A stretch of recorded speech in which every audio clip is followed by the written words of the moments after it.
मध्य Asia में होगा, जिसमें आपके ईरान, इजराइल, लेबनान, फिलिस्तीन ये सब आपस में गले मिल रहा है। ठीक। दूसरा कहाँ हो रहा है? यूक्रेन और कहाँ हो रहा है?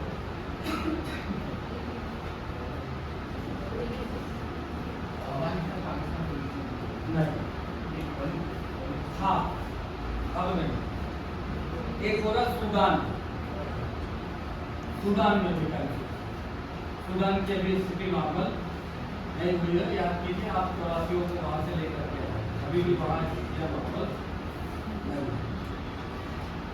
ये 3 महत्वपूर्ण स्थान है जहां पर युद्ध की स्थिति है। आर्मेनिया और अजरबैजान का भी युद्ध था, बंद हो चुका, अभी वो भी चल नहीं रहा। ठीक। अब जब हम इन युद्धों की बात करते हैं तो इन युद्धों की प्रवृत्ति कैसी है? तो एक जगह जो प्रवृत्ति है वो प्रजातीय है, सूडान। एक जगह की युद्ध की प्रवृत्ति प्रजातीय है, जहां कबीलाई संघर्ष है, कबीलाई सत्ता संघर्ष। ठीक। दूसरी जगह भौगोलिक सीमा का संघर्ष, रूस और यूक्रेन के बीच। और तीसरा जो है वो परंपरागत सीमा विवाद और धार्मिक संघर्ष की। याद रखिएगा, सीमा विवाद और धार्मिक संघर्ष।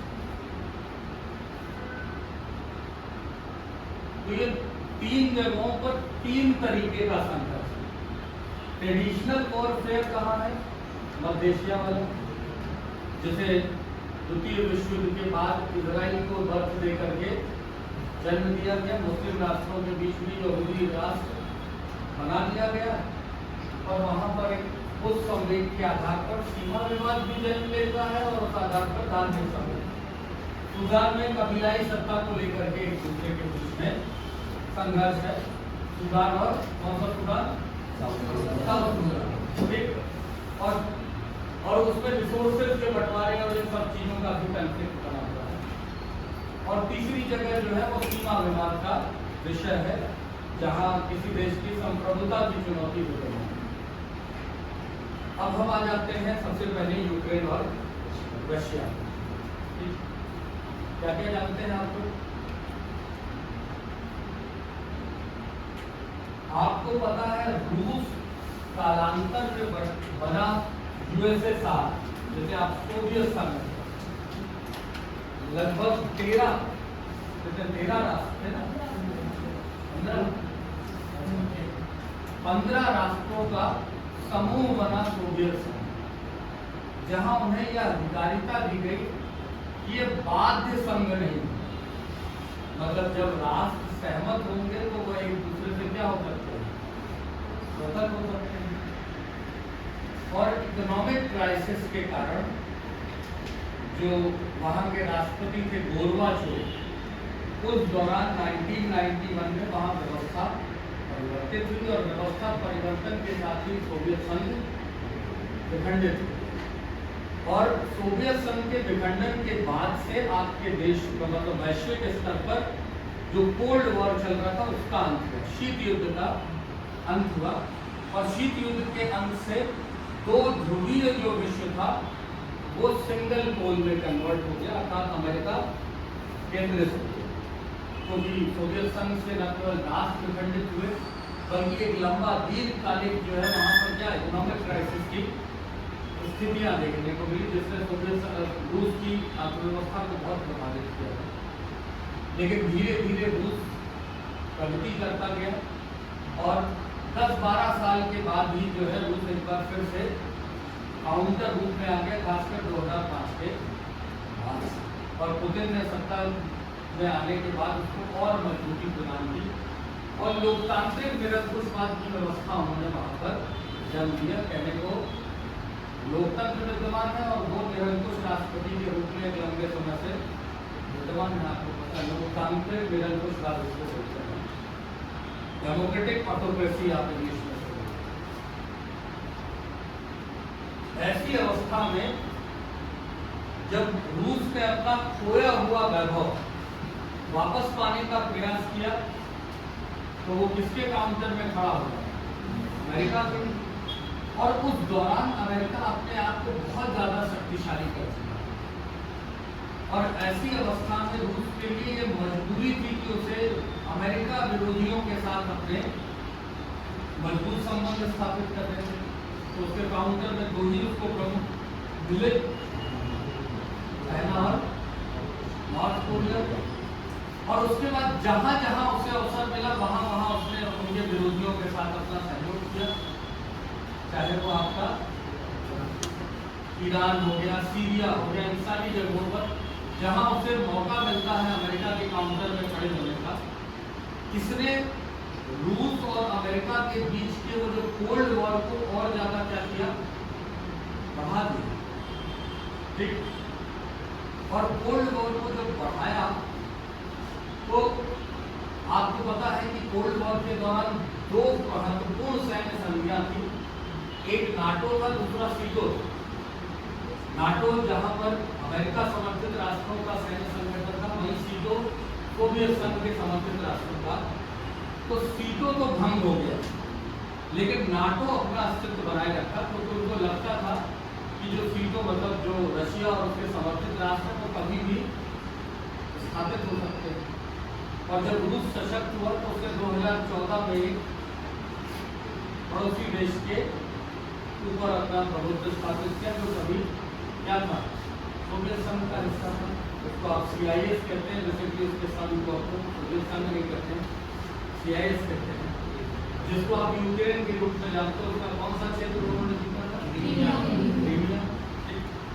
एक संप्रभु राष्ट्र का क्षेत्र आपने क्या कर लिया, जीत लिया, अपने राज्य क्षेत्र में मिला लिया। क्या कहते हुए कि साहब इसमें जो है रूसी बहुल लोगों की संख्या ज्यादा है और उनके साथ एक्सप्लॉयटेशन होगा, इसलिए हम उसको क्या कर रहे हैं, मिला दे रहे हैं।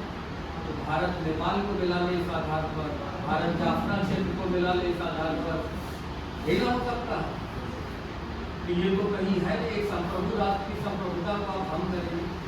और इन युद्धों के मूल में जो सबसे बड़ी कमी है वो है एक बार फिर से कमजोर संयुक्त राष्ट्र संघ,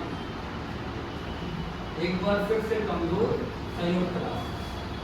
रशिया ने एक लोकतांत्रिक राष्ट्र के क्षेत्र को अधिग्रहित कर दिया और पूरे विश्व में से किसी ने उसका समर्थन नहीं किया। किसको? यूक्रेन को। तो यूक्रेन के पास यह चुनौती विद्यमान थी, क्योंकि आपको पता है यूक्रेन के कई सारे पॉजिटिव एस्पेक्ट हैं, जिसमें उनके पास जो है क्या है, जो पेट्रोलियम गैस है उसका बड़ा भंडार विद्यमान है।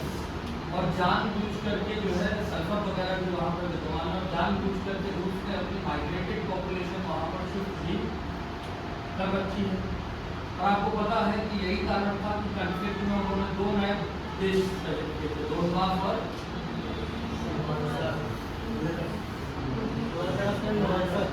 हाँ ठीक। तो ये दो राष्ट्र उन्होंने नए सृजित किए थे और उनमें भी क्या है, उनमें भी रूसी बहुत लोगों की संख्या ज्यादा है। उन्होंने स्वतंत्र देश का दर्जा भी दे रखा है अपने मन से।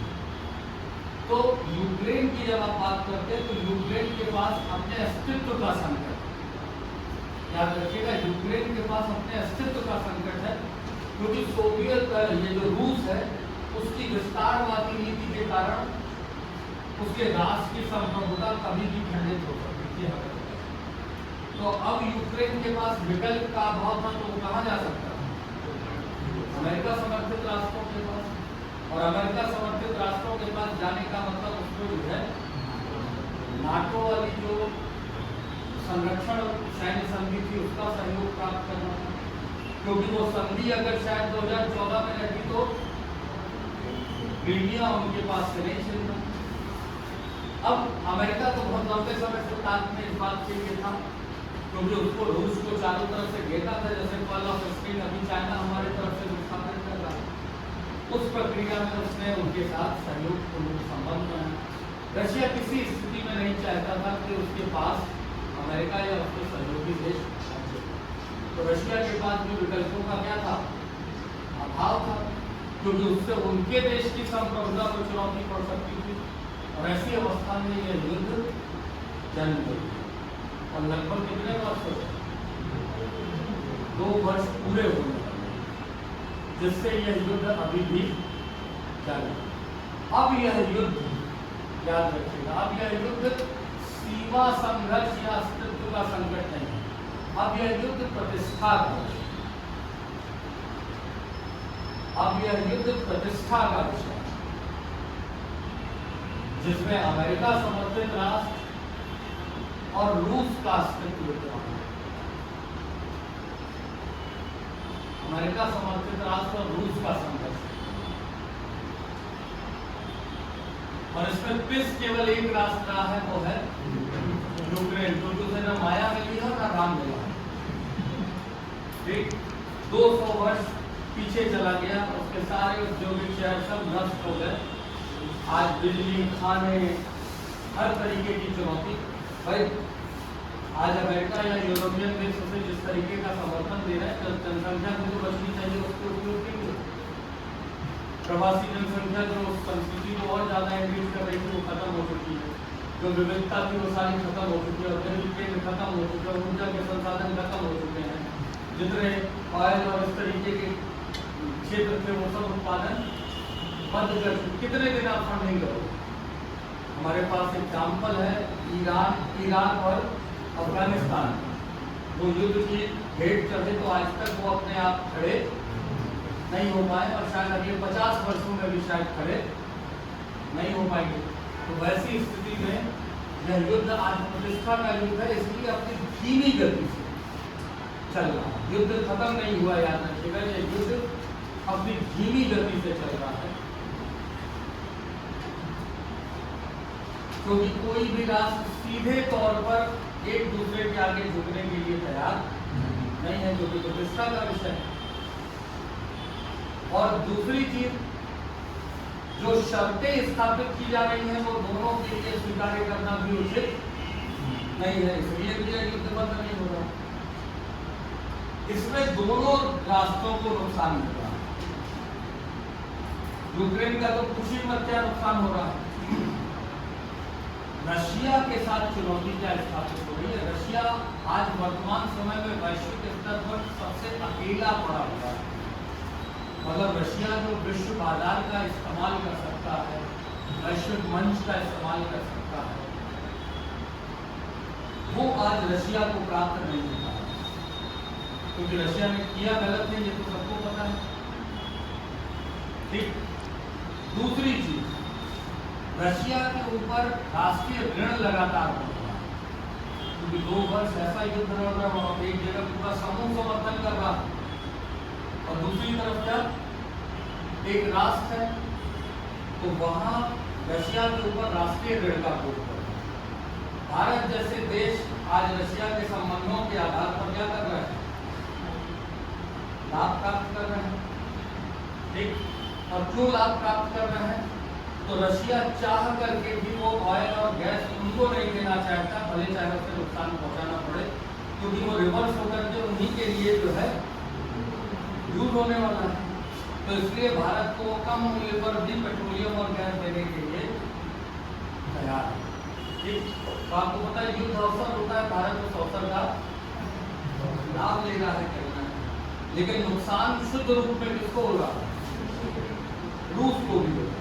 ये कहना गलत है, रूस को उसकी प्रतिष्ठा कम हुई है, वैश्विक अकेलेपन की चुनौती झेल रहा है, पूरे विश्व की अर्थव्यवस्था का लाभ जो ले सकता है वो नहीं ले पा रहा है, राष्ट्रीय ऋण बढ़ रहा है, और सहयोगी राष्ट्रों का अभाव तो है, और भारत जैसे देश को कम कीमत पर उसे अपने उत्पाद बेचने पड़ रहे हैं।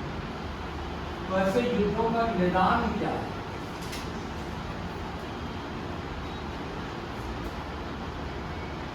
क्या है पहले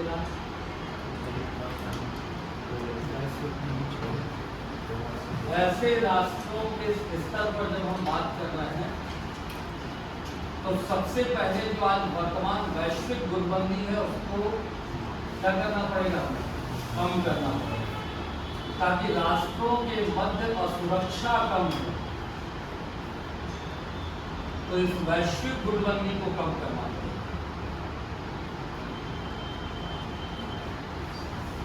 और क्या करना पड़ेगा?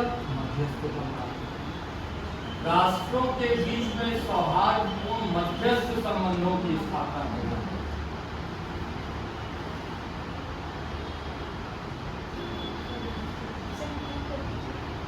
राष्ट्रों के बीच में सौहार्दपूर्ण मध्यस्थता संबंधों की स्थापना करना।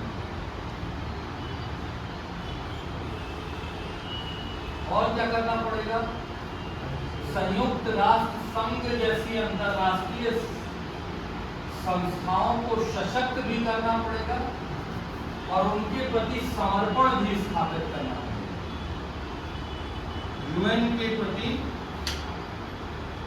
समर्पण और उन्हें सशक्त भी बनाना पड़ेगा।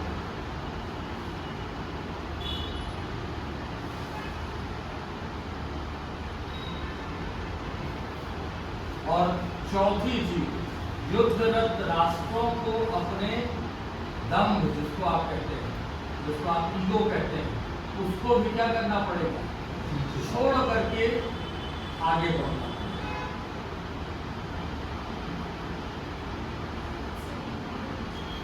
राष्ट्रों को अपना ईगो छोड़ करके आगे बढ़ना।